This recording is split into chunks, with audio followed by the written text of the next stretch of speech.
Hi, welcome to Ammosmith. We're back. Still got the wind. My trusted companion out here, it seems. Anyway, we're back out here and we're going to do some accuracy comparisons.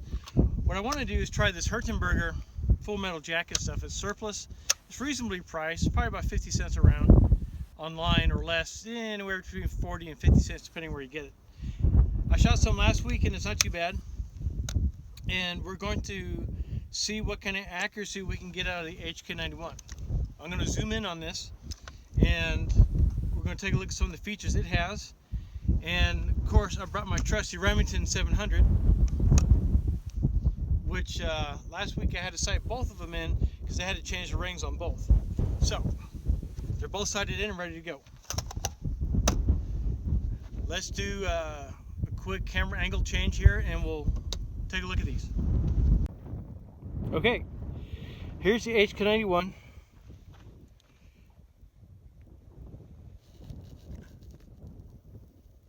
Made in Germany.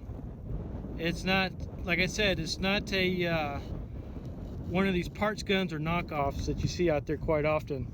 Therefore, the quality is a known quality. It has a 18-inch barrel. The muzzle brake is kind of interesting because it has a built-in wire cutter on it. Let's see the focus here, which is kind of slick. Has a hammer forged barrel. It has about, I believe, about a 1 11-inch twist. We have the HK bipod on there. It's pretty stock. You know, nothing, no new trigger. It has the stock military trigger in it, which kind of has an atrocious trigger pull on it. The trigger pull on this thing is about 7 pounds. It's pretty stiff, but it's smooth. That's the one thing about it, it's very smooth. We have the ARMS claw mount with the loophole 1.5 to 5 power Vari X3, which is about perfect for this guy. We had the A3 stock. I had the A2 stock in the safe. It's a very fine rifle. I've had this for over 30 years. I've put a lot of rounds through it, but only really as a an assault rifle. I've never really put it on paper to really try to get all the accuracy I can out of it. We got some G3 magazines here. We got these through cheaper than dirt. They're only like $4 a piece. They were like $80, $90 when I first got this rifle, so this is kind of nice. And then we have my Remington 700 that I built. This is the rifle that I test all my ammunition on, as far as 308 goes, for accuracy. I've had this for about 20 years. So both these rifles and I are very well acquainted with each other. And so downrange,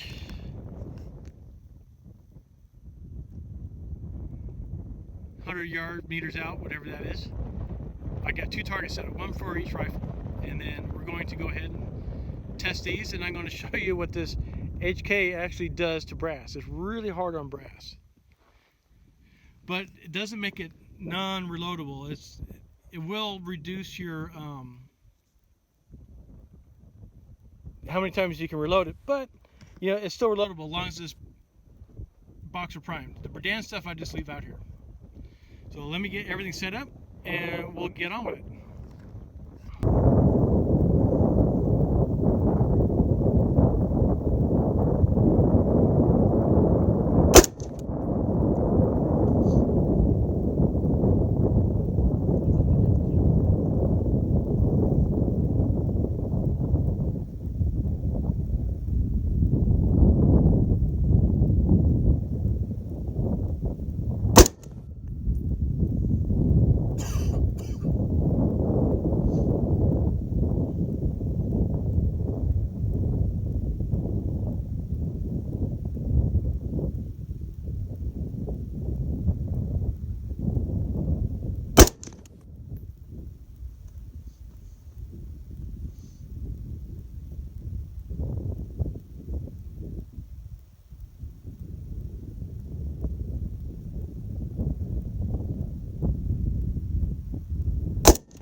Okay, so here we are.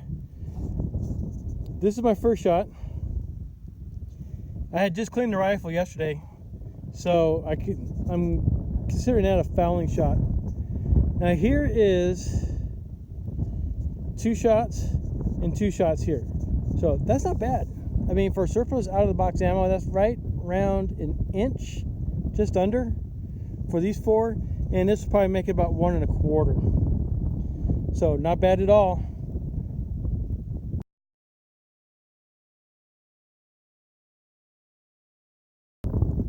Okay, so that was a group fired by the bolt action, and over here we got the one by the HK, and about 2-inch group, 2-inch by 1 1/4 maybe.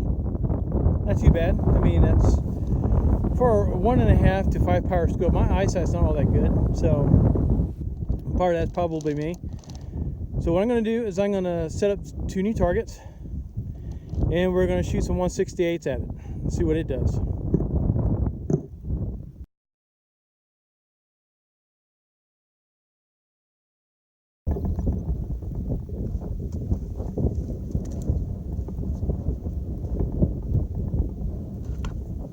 Alright, we're back.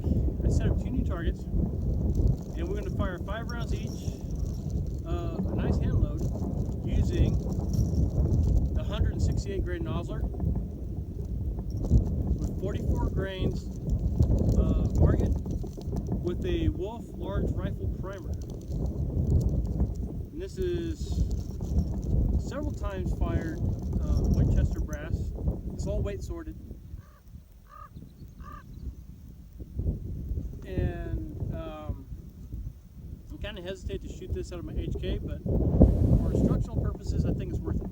So 5 rounds to this downrange with the Remington, and then 5 rounds with the HK.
see when we get down there. Yeah, one more.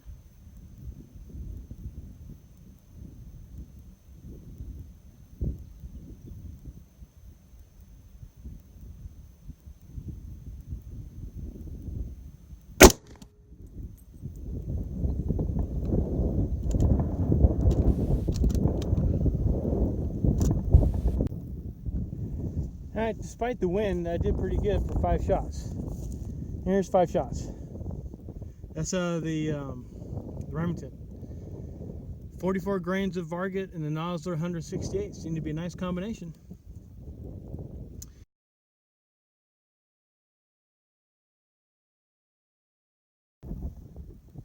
Well, didn't do as good as I thought I was going to.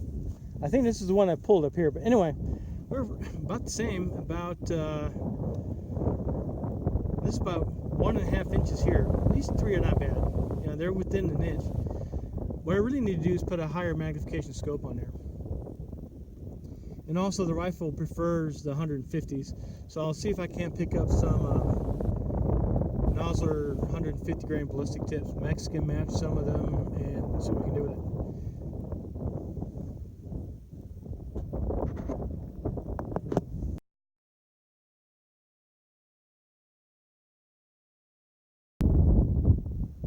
Okay, so here's the HK brass right here. We got all 5 pieces back, and pull some of them out of the way here. Let's take one for example here. So see this guy? He has a nice dent. I mean, it's a good sized dent. It'll come out when you full length resize it. These are Berdan, so I don't really care, because I'm not going to size these anyway. You can see the marks of the fluting most prominently around the neck of the case. See, there's like a little dent right there. See that?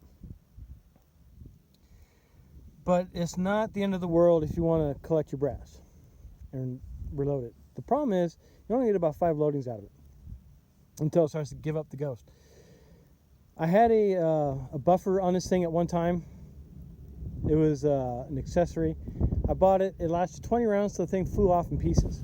This thing is just incredibly strong when it ejects. That's because it's recoil operated, not gas operated. Most semi-automatics are pretty hard on brass anyway. The HK is probably by far the most brutal. I mean, AR-10s aren't that bad.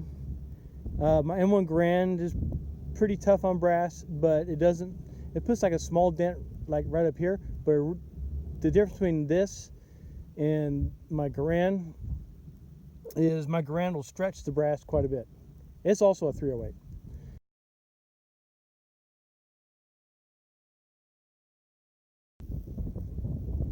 Alright, so we recovered all 5 pieces of brass. It took a little bit. Some of that stuff was kind of way out there. But as you can see, it's still got pretty beat up. This is reloadable, so when we get back to the shop, we'll put these through the full-length resizing die, and I'll show you what happens to these dents. They, for the most part, iron right out. As I run my fingernail on it, I don't feel any sharp edges, so it's not like it's actually cutting into the brass. It's just a pretty severe dent. And again, we can see the fluting on there. I mean, the fluting, yeah, ain't bad. I mean, considering what this rifle is designed for.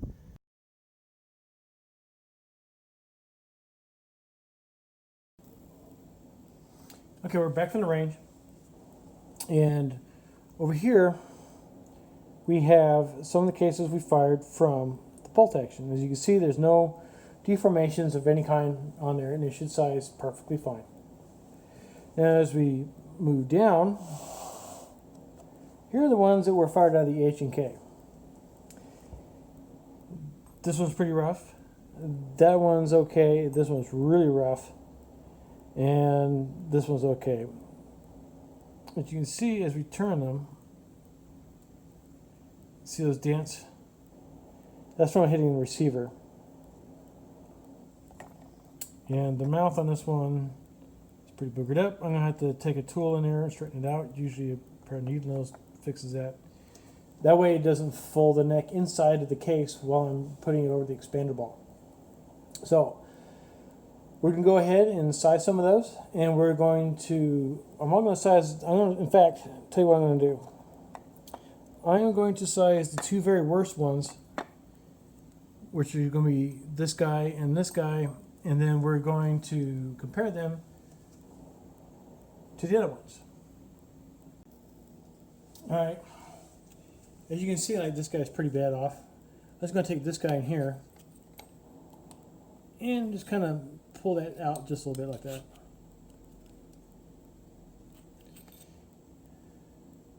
See? Fairly simple process.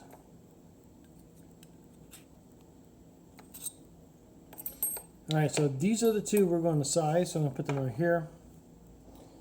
And we're just going to use a standard full-length sizing die.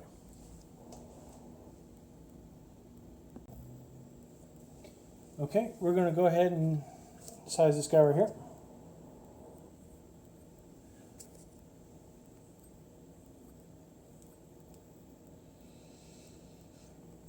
So I'm going to put the dent face out. Make sure I get some inside the neck there. So that you can see, as the process goes, that this geometry right here is going to change quite a lot.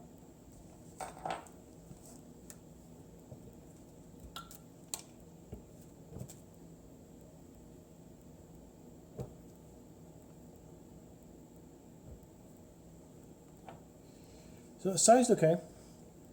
You can still see the mark.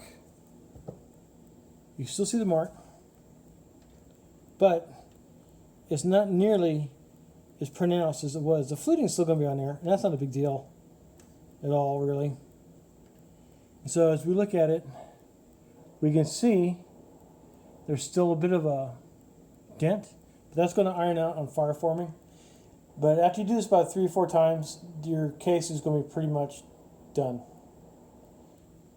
So let's compare it to the one we haven't done yet.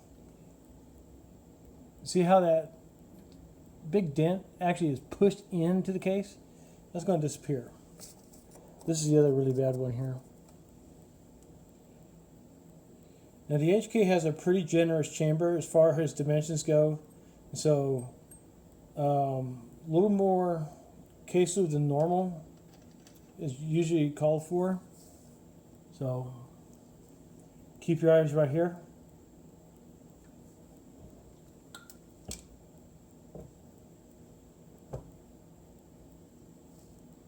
And as you can see, the case is back to round again. This is still a little bit concave there, but I've seen a lot worse. And like I said, this will iron right out, and these cases will be fine.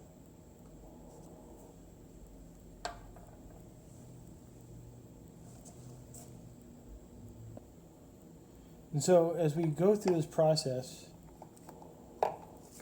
the sizing, especially for a fluted chamber, the HK is not the only one out there that uses a fluted chamber. The PE57 uses a fluted chamber. That's a Swiss rifle, usually in 7.5 Swiss. But it's also available in 7.62 NATO or 308. You will find that having a fluted chamber is not the end of the world, but it will definitely shorten the longevity of your brass. Here's another guy.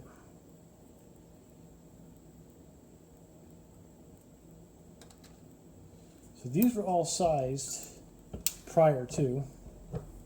I think I actually got one here that has a hole in it. Here somewhere, I'll find that one and cull them out of there. But you'll find that if you take good care of your brass by trimming and looking for defects, it'll last a lot longer. And so will your rifle or pistol. It doesn't really make a difference. Brass is brass. You know, even though this stuff here works at much higher pressures. See, we got an oil dent here, which is not a big deal. That'll come out too. see, this one's like almost gone. It's just like a little blemish right there. And once we go to the bolt gun, we see there's no fluting marks, no dents, no nothing, but we still have a case that needs sizing.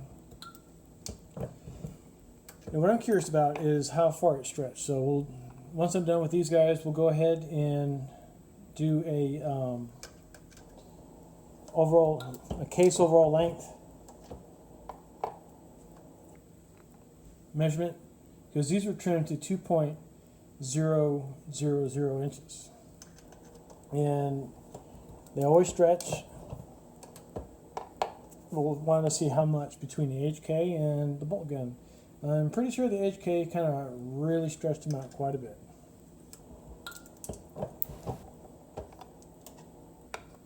And again, I'm using Redding's Imperial Sizing Wax, which I think, other than a 50-50 formula of anhydrous, lanolin, and castor oil, is probably the best lubricant you'll ever use out there. There we go. And we are done. So let's go change the camera angle here again, and we'll take some measurements. Okay, the sizing process has been complete. All we need to do now is give them a good measurement, see where they're at, see how consistent they are, and we'll do an overview again of what they look like now. Now, it's to be expected that the stuff fired for the bolt action is going to be just fine. 2.003. Didn't stretch too much. These have been fired about 4 or 5 times, I would believe. I have a huge box full of 308 brass. There we go. Here's the other one, 2.0055. This is from the bolt action. All right, let's go ahead and move these on down to where the HK were firing. So let's take a look.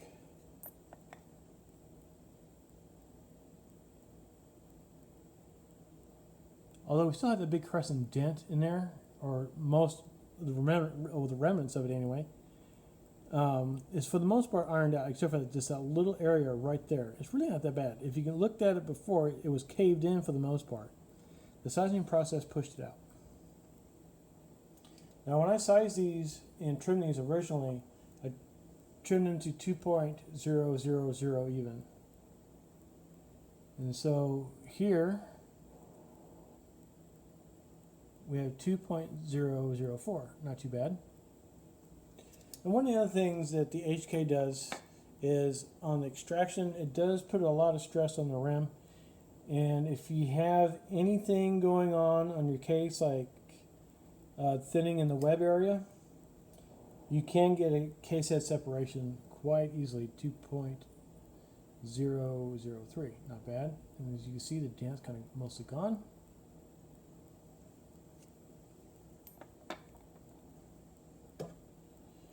And as we look at it, you know these were fired through an HK. Anybody who has ever owned an HK, either the 91, the 93, the G3, the G33, the P7, the P9S, all those roller locked actions, the MP5, they all have fluted chambers. And the flutes, you can't even feel them. A little bit on the neck, but not enough to make a difference. Now those scars will be on this brass for the rest of its life, the fluting. Even this little dent here, even once it's completely ironed out, it'll still have a bright mark where it used to be. That's just the nature of that particular rifle. So next time I shoot it, I'm going to try to get some 150 grain ballistic tips. And I'm going to go through my scope bag and see if I can find something that's a little more powerful, like a 24. I think I have a Tasco 24 power in there. That should be enough to zoom me in on the target so I can be a little more discerning on my hold. So we'll figure out what it's actually doing. So thanks for watching, and that kind of wraps it up for this segment on the HK and the Remington 700. I was pretty impressed on the Hirtenberger ammunition with the 700. I think is good enough if you get your hands on it to give it a try.